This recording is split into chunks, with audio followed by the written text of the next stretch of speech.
Assalamualaikum warahmatullahi wabarakatuh. Gimana kabar semua? Mudah-mudahan dalam keadaan sehat dan diberikan kemudahan dalam belajar. Pada kesempatan kali ini kita akan mempelajari tentang adab sholat dan zikir. Di sini kita akan memahami apa pengertian adab, apa pengertian sholat, dan apa juga pengertian zikir, serta apa saja yang menjadi adab sholat dan juga menjadi adab zikir. Selain itu juga apa yang menjadi manfaat adab sholat dan zikir untuk kita lakukan dalam kehidupan sehari-hari.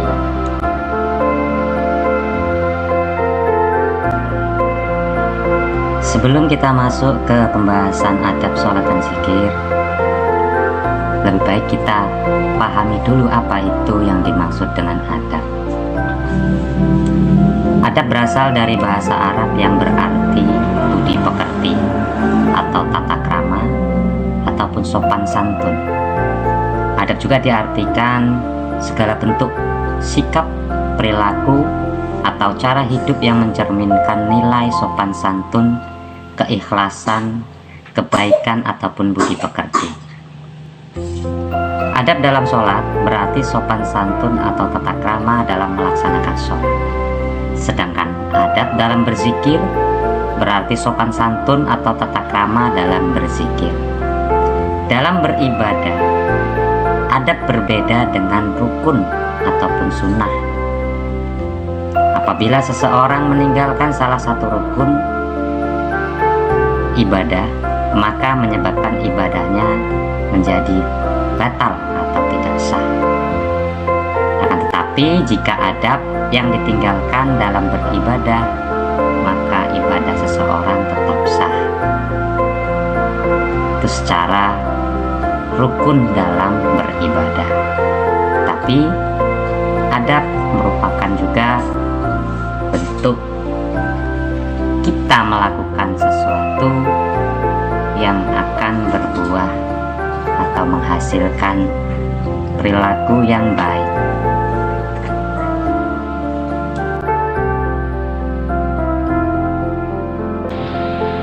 Setelah kita memahami pengertian adab, kita juga perlu memahami pengertian sholat.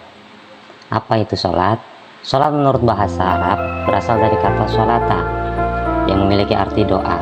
Adapun pengertian sholat menurut bahasa merujuk pada ritual ibadah pemeluk agama Islam. Menurut istilah syara, sholat adalah suatu ibadah yang tersusun dari beberapa perkataan dan perbuatan yang dimulai dengan takbiratul ihram dan diakhiri dengan salam, serta memenuhi syarat dan rukun sholat. Sholat adalah ibadah wajib bagi setiap muslim yang sudah balik dan berakal sehat. Sholat pada hakikatnya adalah bentuk komunikasi antara seorang hamba dengan Allah Subhanahu wa Ta'ala. Akan tetapi, banyak orang kurang bisa menikmati ibadah sholat. Hal ini bisa disebabkan beberapa hal, diantaranya adalah karena ia menganggap sholat hanyalah rutinitas belaka, sehingga sholatnya tidak berdampak apa-apa dalam kehidupan sehari-hari.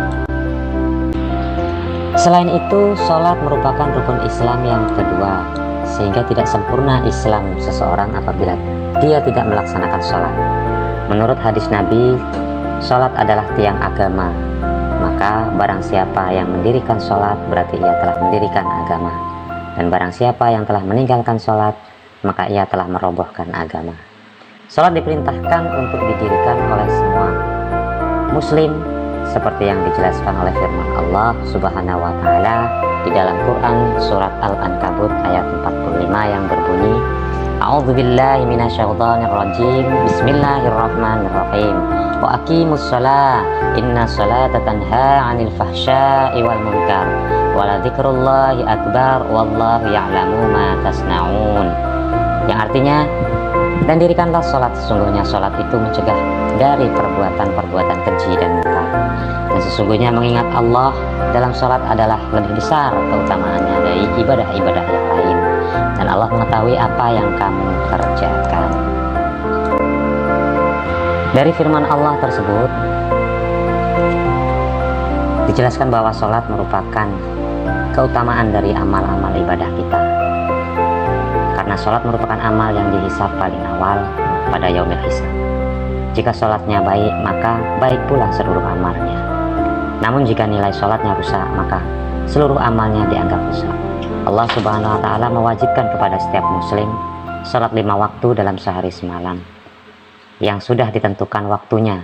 Sholat 5 waktu terdiri atas sholat subuh, zuhur, asar, maghrib, dan isya. Baik anak-anak sekalian, setelah kita memahami pengertian adab dan pengertian sholat, kita akan masuki apa yang menjadi adab dalam sholat. Marilah kita agungkan ibadah sholat ini dengan cara memperhatikan adab-adabnya, di mana adab sholat diantaranya adalah yang pertama menjaga kebersihan dan kesucian, baik dari tempat, pakaian yang bersih dan rapi, tidak memakai pakaian yang ada gambar ataupun tulisan di bagian belakang, agar tidak mengganggu konsentrasi jamaah yang ada di belakangnya. Adab sholat yang kedua, yaitu sholat dilakukan dengan penuh keikhlasan atau hanya mengharap ridho dari Allah. Yang ketiga, memakai minyak wangi atau wewangian yang tidak mengandung alkohol agar menambah kekhusyuan kita dalam melaksanakan ibadah sholat. Yang keempat, tubuh dalam keadaan bersih dan rapih. Artinya kita ketika akan melaksanakan sholat, sebaiknya kita bersihkan bagian tubuh kita yang kotor, baik dari kotoran yang mengandung najis ataupun kotor dari kotoran yang ada di sekitar kita. Yang kelima, memakai tutup kepala bagi laki-laki. Ada baiknya seorang laki-laki ketika akan melaksanakan sholat, maka ditutuplah bagian kepalanya menggunakan peci ataupun menggunakan sorban ataupun menggunakan yang lainnya.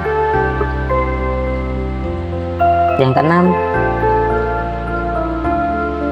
tidak sholat di depan pintu agar tidak menghalangi orang yang hendak berjalan. Dan yang ketujuh, menjaga waktu dan batasannya. Artinya setiap kali waktu sholat tiba, bergegaslah kita untuk segera melaksanakannya.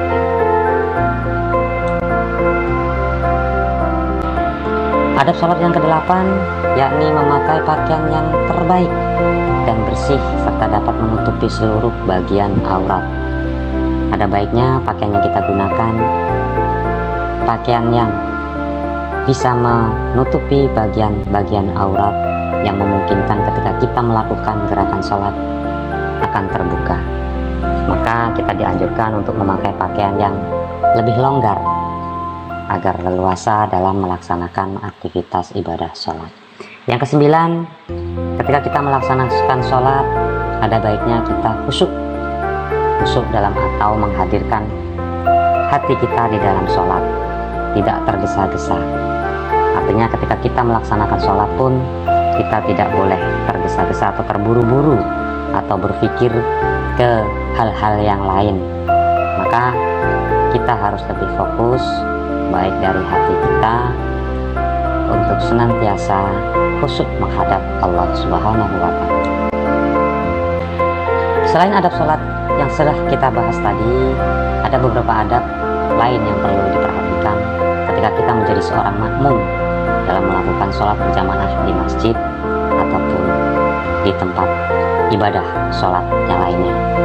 Di antaranya adalah yang pertama, hendaknya jangan terlambat sholat berjamaah.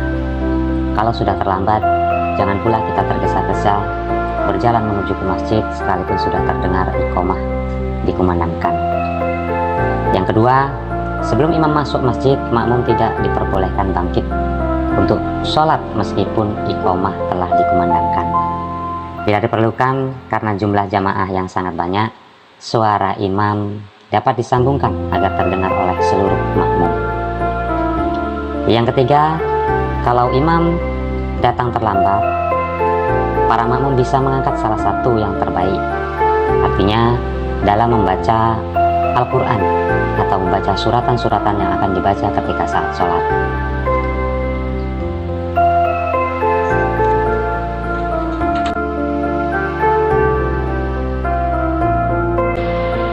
Yang keempat, jika iqamah telah dikumandangkan, maka yang ada hanyalah sholat wajib. Artinya bila belum sempat melakukan sholat sunnah, jangan melakukan sholat sunnah setelah iqamah dikumandangkan. Yang kelima, tidak melakukan sholat sunnah di tempat sholat wajib, kecuali telah dipisahkan dengan berbicara atau bergeser tempat. Artinya ketika kita melakukan sholat wajib, jangan disambung langsung dengan sholat sunnah. Yang keenam, tidak bangkit dari tempat sholat sebelum imam mendahului melakukannya. Makmum harus menunggu dahulu sampai imam menghadap ke arah makmum. Barulah makmum diperbolehkan berpindah tempat atau bangkit jika diperlukan. Artinya kita setelah sholat, janganlah terburu-buru meninggalkan sholat sebelum imam menghadap kembali ke arah makmum. Yang ketujuh, tidak menyusun shaf di antara tiang-tiang masjid kecuali apabila terdesak ataupun terpaksa. Alangkah baiknya ketika di suatu masjid memiliki banyak tiang, maka di antara barisan tiang kita tidak membuat shaf untuk ibadah sholat. Yang kedelapan, bagi seorang masbuk atau orang yang terlambat datang sholat berjamaah, ia langsung mengikuti gerakan imam ketika terlambat masuk, apapun gerakan yang dilakukan imam.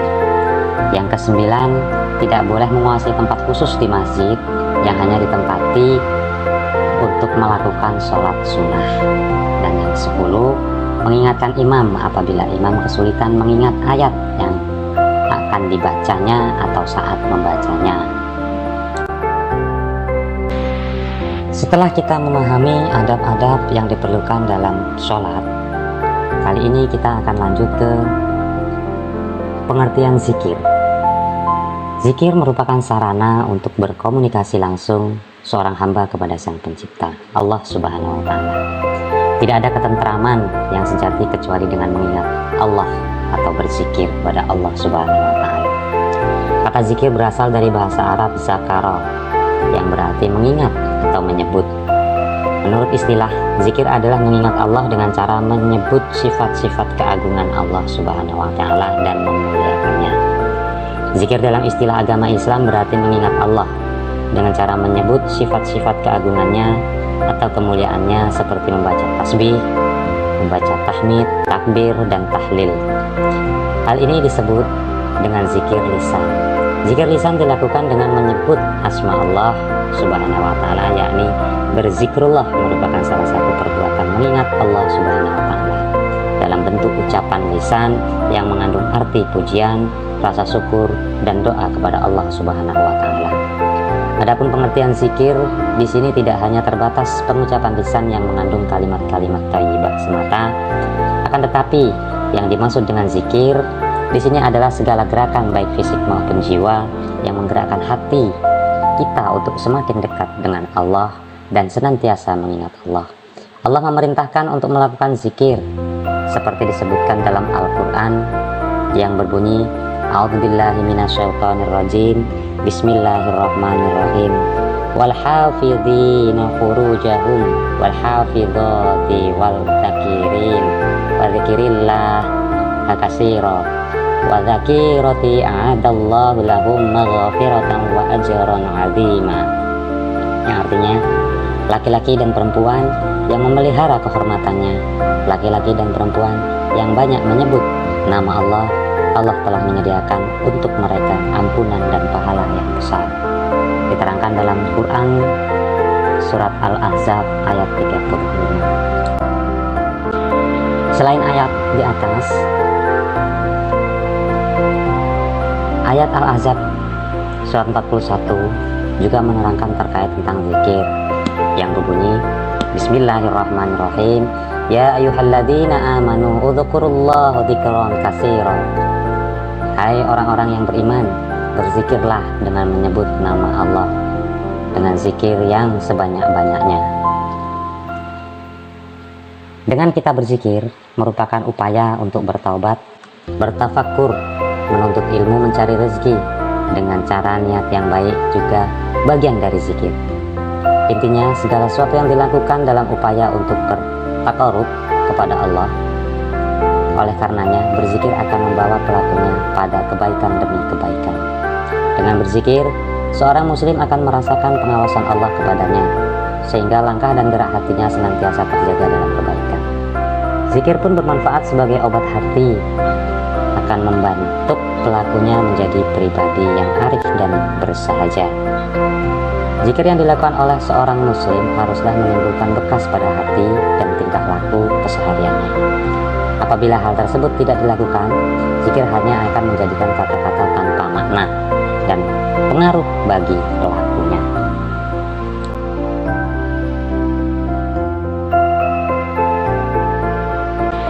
Setelah kita membahas pengertian dari zikir, kita akan masuki ke apa saja yang menjadi adab berzikir. Kurang afdol apabila orang yang melaksanakan sholat, usai salam ia langsung berdiri pula tanpa berzikir, sehingga ba'da sholat pun seorang dianjurkan berzikir. Zikir menurut bahasa berarti ingat. Dalam hal ini yang dimaksud adalah mengingat Allah dengan cara memperbanyak mengucapkan kalimat-kalimat thayyibah sesuai dengan yang diajarkan oleh Rasulullah SAW, para sahabat, dan orang-orang yang saleh sebelum kita. Allah Subhanahu wa taala berfirman dalam surat Al-A'raf ayat 205 yang berbunyi, A'udzubillahi minasyaitonirrajim, Bismillahirrahmanirrahim. Wadhkur rabbaka fi nafsika tadarruan wa khifatan wa dunal jahri minal qawli bil 'udwi wal asali wa la takun minal ghafilin. Dan sebutlah nama Tuhanmu dalam hatimu dengan merendahkan diri dan rasa takut, dan dengan tidak mengeraskan suara di waktu pagi dan petang, dan janganlah kamu termasuk orang-orang yang lalai. Ayat di atas menerangkan bahwa kita akan paham bahwa zikir adalah suatu yang diperintahkan oleh Allah sesering mungkin. Kita sebagai seorang muslim tentunya tidak asing lagi dengan zikir. Hanya saja terkadang kita tidak memperhatikan adab atau cara berzikir, sehingga tidak jarang zikir yang kita lakukan tidak berbekas sama sekali terhadap kehidupan kita. Padahal minimal zikir bisa menenteramkan hati pelakunya, sebagaimana firman Allah yang berarti, bukankah dengan berzikir mengingat Allah hati akan menjadi tentram. Oleh karenanya perlu kita perhatikan adab-adab saat berzikir kepada Allah agar kita bisa melaksanakan zikir dengan baik. Adapun adab berzikir diantaranya adalah yang pertama, ikhlas. Ikhlas dalam berzikir mengharap ridho Allah dengan membersihkan amal dari campuran sesuatu yang mengotorinya, menghadirkan makna zikir dalam hati sesuai dengan tingkatan dalam musyahadah. Yang kedua, merendahkan suara. Ketika berzikir hendaklah merendahkan suara. Hal ini dimaksudkan agar tidak mengganggu konsentrasi orang lain yang ada di sekitarnya. Apalagi dalam berzikir haruslah memusatkan konsentrasi pada keagungan Allah Subhanahu wa taala dan dengan ketundukan yang sempurna, sebagaimana firman Allah yang berbunyi, Bismillahirrahmanirrahim. Wadhkur rabbaka fi nafsika tadarruan wa khifatan wa dunal jahri minal qawli bil 'udwi fasalli wa la takuna minal ghafilin. Dan sebutlah nama Tuhanmu dalam hatimu dengan merendahkan diri dan rasa takut, dan dengan tidak mengeraskan suara di waktu pagi dan petang, dan janganlah kamu termasuk orang-orang yang lalai. Quran surat Al-A'raf ayat 205. Adab zikir yang ketiga yakni berzikir dengan zikir dan wirid yang telah dicontohkan Rasulullah SAW. Karena zikir adalah ibadah, membaca Al-Quran dengan niat berzikir juga dianjurkan. Yang keempat, mencoba memahami makna dan khusyuk dalam melakukan zikir. Yang kelima, duduk di tempat yang suci seperti duduk dalam sholat juga dianjurkan. Yang keenam, mewangikan pakaian dan tempat dengan minyak wangi, pakaian yang bersih dan halal, artinya minyak wangi yang tidak mengandung alkohol. Yang ketujuh, memilih tempat yang agak sunyi. Boleh memejamkan kedua mata kita, karena dengan mata terpejam tertutup jalan-jalan panca indera lahiriah, sehingga mengakibatkan terbukanya panca indera hati. Selain itu, kita juga perlu memahami hikmah sholat dan berzikir. Di mana hikmah sholat, banyak sekali hikmahnya yang didapat dari sholat. Antara lain, yang pertama, mendidik kedisiplinan diri kita dan menghargai waktu. Yang kedua, menjadikan hati kita tenang, karena sholat merupakan hubungan antara hamba dengan sang penciptanya. Yang ketiga, menyadarkan manusia tentang hakikat dirinya yang merupakan hamba Allah Subhanahu wa Ta'ala. Yang keempat, menanamkan nilai tidak ada yang memberi kenikmatan selain pertolongan, selain kepada Allah Subhanahu wa Ta'ala. Yang kelima, sholat dapat menjauhkan diri kita dari perbuatan keji dan mungkar. Dan yang keenam, sholat dapat menjauhkan diri kita dari sifat-sifat sombong. Yang kedua, manfaat zikir. Dalam mendekatkan diri kepada Allah, manusia dianjurkan agar selalu berzikir. Amalan ini merupakan ibadah, yakni suatu pengabdian dan penghambaan diri kepada Allah Subhanahu wa Ta'ala. Dengan berzikir, manusia diharapkan dapat memikirkan dan mengukur diri apakah perbuatannya sudah sesuai dengan perintah-perintah Allah Subhanahu wa Ta'ala atau justru melanggar larangan-larangannya yang banyak sekali. Manfaat zikir yang dapat kita rasakan antara lain sebagai berikut. Yang pertama, membuat orang lebih bersemangat untuk berusaha. Yang kedua, hati menjadi tenang. Yang ketiga, bersabar dan ulet dalam menghadapi masalah apapun. Yang keempat, mempunyai harapan-harapan hidup yang tersimpan di dalam jiwa. Yang kelima, menjadikan diri ini semakin dekat dengan Sang Pencipta. Yang keenam, menjadikan diri kita sebagai orang yang rendah hati dan tidak sombong. Dan terakhir, semakin arif dan bijaksana dalam menyikapi permasalahan apapun yang kita hadapi. Demikianlah tadi uraian materi pada kesempatan kali ini. Mudah-mudahan materi yang kita pelajari pada kesempatan hari ini bisa kita amalkan dalam kehidupan sehari-hari, sehingga kita bisa menjadi manusia yang lebih baik, manusia yang bertakwa kepada Allah Subhanahu wa Ta'ala. Sekian dari yang bisa disampaikan, mudah-mudahan bermanfaat. Assalamualaikum warahmatullahi wabarakatuh.